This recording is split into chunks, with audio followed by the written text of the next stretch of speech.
Hello everybody and welcome to another hobby cheating video, and today we are going to talk about another way to shade and paint your true metallic metals. This is going to be very different than probably any past videos I've done on this. I've been experimenting with some alternate ways to get different effects out of metal over the past few weeks. And playing around with this is sort of a culmination of something I'm very interested in. As anybody, if you're a longtime fan of the channel, you know that I love true metallic metals. I like painting with real metal paint. I prefer it over sort of the look of non-metallic metal in a lot of cases. I just think real metal has a very unique property to it that's hard to replicate, especially when you look at the miniature in person. Whereas non-metallic metal usually looks great on like box art or photos, but then when you hold the miniature, it's very clear it's matte paint. So I liked the idea of sort of trying to integrate the two styles together, and if you've watched previous videos I've done on shading true metallic metal and taking control of the light, this is going to be more exploration of that, but using an alternate method. And this is a very fun method because it's a very messy method. So very quickly here, we've got our Skaven. You can see we're going to do his armor along his back, and we're going to do it in a copper color. Here I have a mix of 3-to-1 Vallejo metal color, copper, and gold. Got a little drop of Vallejo metal color, silver. These are the true metallic paints I'm going to be working with. Along this little murderer's row of matte paints, we've got some mahogany, some dark umber, and some coal black, all pro acryl colors. I really love these for their integration. Over here we've got some of our greens. So this is our Game Ink green and Game Effects verdigris. You could use Nilic oxide or anything like that with this as well. I just like the verdigris because it's a little thicker. Okay, so that's our basic palette we're working with here. I'm going to put my water over here. By the way, I think I finally figured out my depth of field thing, so you'll have to tell me if this looks better, more in focus, despite how I move around. I think this is a much better setup, so hopefully it's looking better. I'm trying, people. I'm really trying. I don't know anything about cameras or anything like that. That's not my background, so all of this is just experimentation. So I hope it's improving. We're going to start at the beginning. We just kind of mix up our copper and gold mix here. I had just kind of not mixed them beforehand. Get that nice and integrated. And then I'm going to just go ahead and, my first step is pretty simple. I'm going to lay down just a reasonable base coat over an area. Now this back part here is very, sorry, and I immediately took it off camera. There goes all my good work that I said. Okay, let's actually paint. Sorry, I got back into painting how I normally paint, which is very much in my lap. I'll just do some of these here. This piece is very rounded. Like, it doesn't actually have a hard line down the middle like some of them do. But I don't want to, but I'd actually like to create the illusion that there is some difference there. You'll notice I'm using like a really big crappy brush for this, by the way. This is a size 8, the well-known brand of Artist brush. Yeah. It's something I got out of a mega pack. I like using these for this. Okay, so the first thing is just we lay down a nice simple base coat. Now, because I want to create a line, I'm going to want a dark to go here down the line of these bolts and a dark to go over here to give the impression that the light is coming in from this direction. So I'm going to take some of my gold, and I'm going to keep my hand in the frame here because I actually want to use my hand, my thumb, extensively for this. I'm going to start pulling at this mahogany paint. And then I'm going to kind of get it mixed in until I'm kind of happy with it on the back of my thumb. If you're looking for exact recipes, ho boy, is this not the style for you. And then I'm just going to kind of push it down here. You notice I didn't wipe my brush. I left all that copper gold paint up in there, and that's intentional. It's almost a loaded brush style because the more I push on the brush, the more I start summoning that copper bronze up to the top, and the more I start automatically getting a mixture of these two paints, which is what I want. I'm trying to get this sort of free loaded brush effect. Now I'm going to go into a little bit of the dark brown, do the same thing, still not cleaning the brush. Here I want to just hit some of the deeper shadows, really kind of reinforce some of that stuff. Maybe we'll just get these little corners over here, the very edge. Maybe right under the armor. Maybe under here where it's, you know, kind of being overhung by the cloth. And then we just kind of keep pushing. And as we push, that's the reason I'm using such a massive brush, because the belly on this brush is large enough that it can hold all that extra paint that I'm going to want.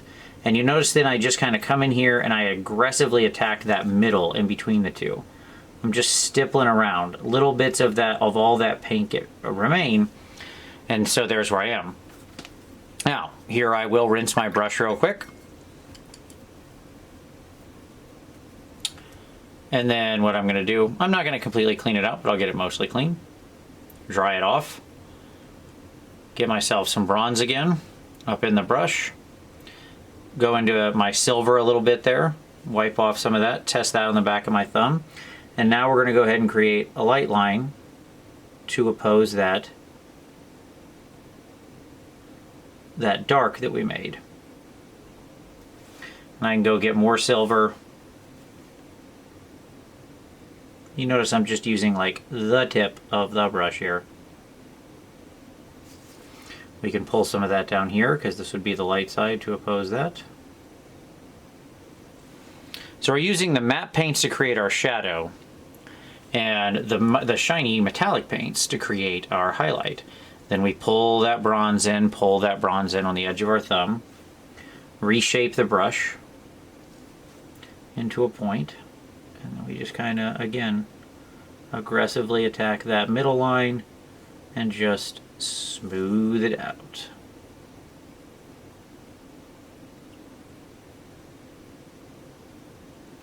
Okay. So now what we get, hold that still for a moment, is something that looks like that. Where you can see we've got this really nice transition between the two. Now, we can keep adjusting, like down here looks a little too bright. Can go back into my bronze, pull back some of my mahogany, test that on my thumb there. We need to reinforce some of our shadows here. What's great about this style is it's so messy and freewheeling. Like you can just keep kind of, because I'm not painting in any like careful way. You notice I'm really just kind of stabbing. My brush is a crappy brush. I'm just playing around with the colors. In fact, let's go into some black. Let's get that really nice dark black. And let's get right around that these rivets, or whatever they are, these little spikes. Let's get ourselves a really nice line here. Let's really reinforce that shadow. Let's really sell that illusion, okay, that we have there. There we go. That shows it off. Let's do the same thing over here. Let's push some of that up near the top. Now, the more you work the paint, the more it's going to start pushing the sort of copper bronze into it. Right? So you can see on the back of my thumb, if I pull here, the black is mostly gone now. I'm back to my main bronze. So I can then just smooth out the edge.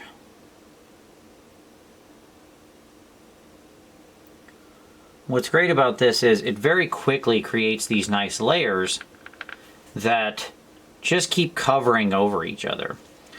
And you don't have anything really hard getting in the way.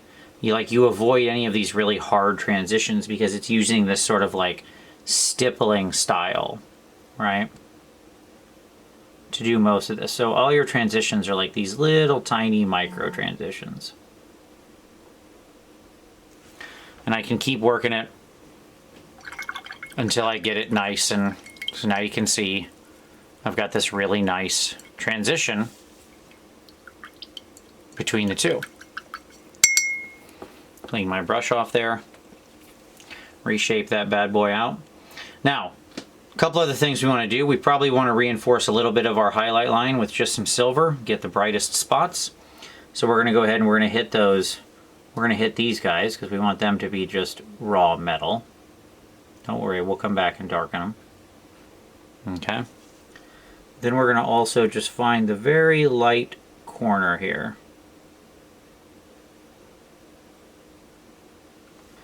And we're gonna really just reinforce that light, right? You see how shiny that little part is now? And that's just so we have this edge that's really glinting. We can do it over here on this corner too. What we're really doing there is just showing where the light is actually gathering, and we're creating that nice contrast. Okay, let's go ahead and get the rest of that.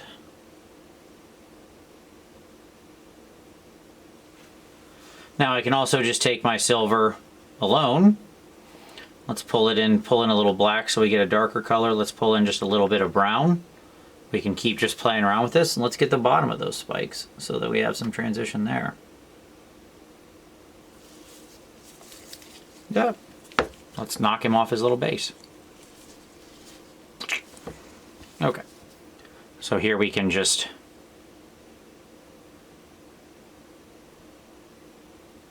okay.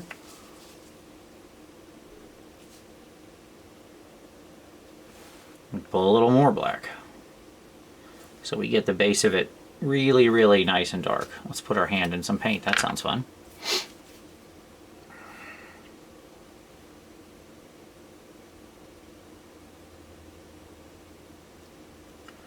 Those probably aren't going to show on camera, but you can see then. I don't know if that's going to show or not. Let's see if I can put those over something. I don't know. Those little spikes. Anyways, it separates them. So you can see how they stand out now because of the shadow. Simple enough. All right. And you can keep pushing these shadows around. Like, you can keep doing this as long as you want until you feel comfortable. Mixing in some of the black, some of the brown, some of the bronze. You know, you can really like reinforce your shadows if you want. Really get down to something quite dark. It can be a lot of fun to just play with and keep seeing where you go with it. And what I love about it, it has such a nice organic feel to it because the metal just feels, the transitions are so smooth because again, I'm painting like this. It's almost like a, I'm trying to think of it, like an SOS machine, I guess. I don't know.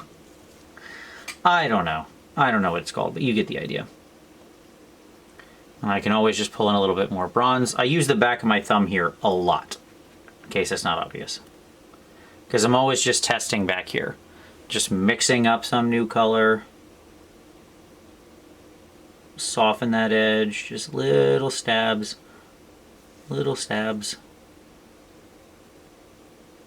Just get some more warmth back in there. And I can keep adjusting it until I'm really happy with it. Now, once we've got it, or the next thing we can do is once we've got it somewhere good, what we also like to do with our gold is with our copper or bronze is we want to have a little oxidation. So here, I go into this, I'm going to grab a little dark green ink. I'm going to mix it around. Now, the reason I'm not just using straight verdigris, which I see a lot of people do, is because when this stuff oxidizes, it actually doesn't just immediately turn this bright, you know, Nilic color. Instead, what I want to do is I want to put some of this green around. Just kind of hide it in places. Smooth out some mid transitions with it. Hide it under some bolts. Create some nice color pollution in the armor. Where it looks like you can see how that just sort of adds this extra dimension. It's not taking over it. Then I go into the actual oxide. Thin that down with the existing mixture. And then we find especially those cracks, those bolts.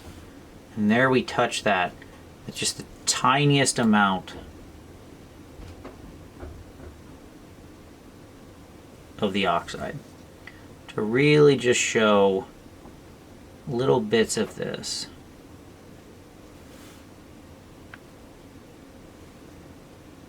Okay.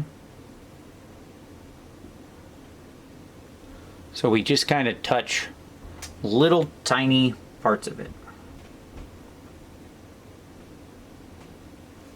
All right. Okay. Again, this is some minor touch stuff. But it just adds such a nice texture to it.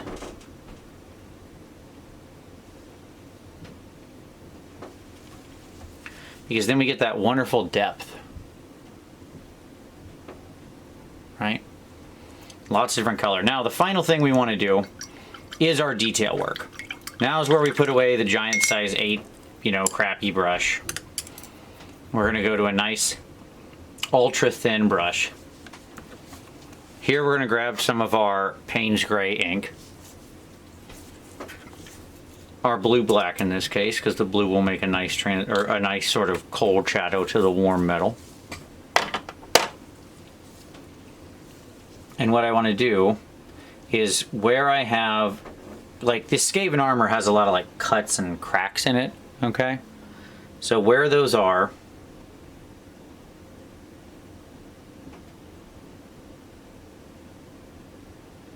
I'm going to come in and very carefully just trace some real thin lines over that with my ink.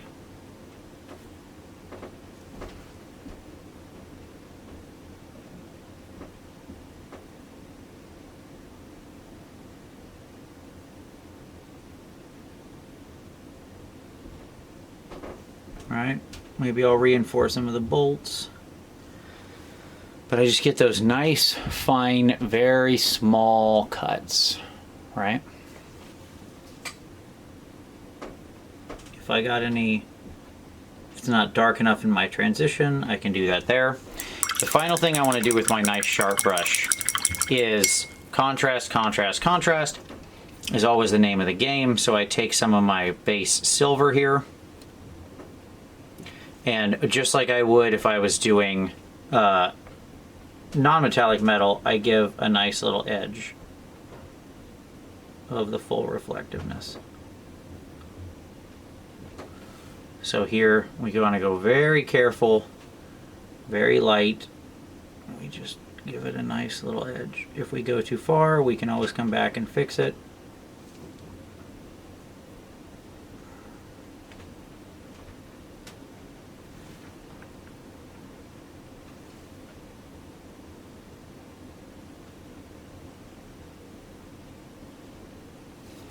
Alright, we want to get the bottoms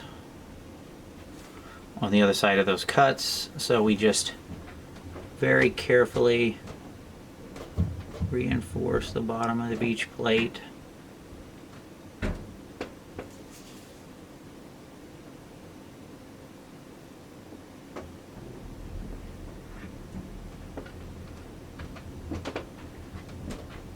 If you don't have Vallejo metal color, which makes this kind of edging quite easy because it flows, it's very liquidy, I would highly recommend you use, if you're using any kind of other metal paint, that for a step like this, you absolutely use some kind of flow aid or flow improver.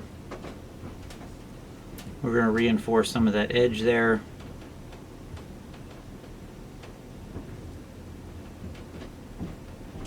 If we have any transitions that aren't quite smooth over here, we'll just kind of clean those up. And there we go. And now we have our nice, smooth, very colorful armor. Not too long, not too difficult to do, as you can see. But it has so many wonderful tones in it. And it's especially great with these shapes. Like here's a previous one I did. Right, you can see when we rotate him around, you can see where I did the Nillik next to those things. You can see that same transition there, right? So this is always just a really fun way to paint, because it's the kind of thing you can keep playing with, keep adjusting. Like I'll actually correct something here on camera where there's one where I just went a little too far with the edge highlight, and if that happens, it's no big deal. We go back, we get some of our bronze and our brown, and we just push it right up against the edge there. And then we bring it down, get more of our bronze mixed in. Maybe we grab a little bit of that green. Let's mix some of that in there. Let's green that out a little more around there. Maybe that one. A little bit of stipple that in. Maybe we'll grab just a touch of the Nillik. we'll put a little acrylic on that edge right there. Because why not? Right? It's these little tiny micro touches, and you can just keep playing with it. There's no perfect answer to it. It doesn't need to be perfect. It's armor, and you're showing sort of natural wear and tear and stuff like that. Whether or not you apply things like the oxide and the scratches, that's largely to do with, you know, how sharp you want to be with your armor. But the reality is, even if you're doing very clean, like super clean armor, you could still absolutely go for this kind of a strategy and just have it be stop at the color manipulation, right?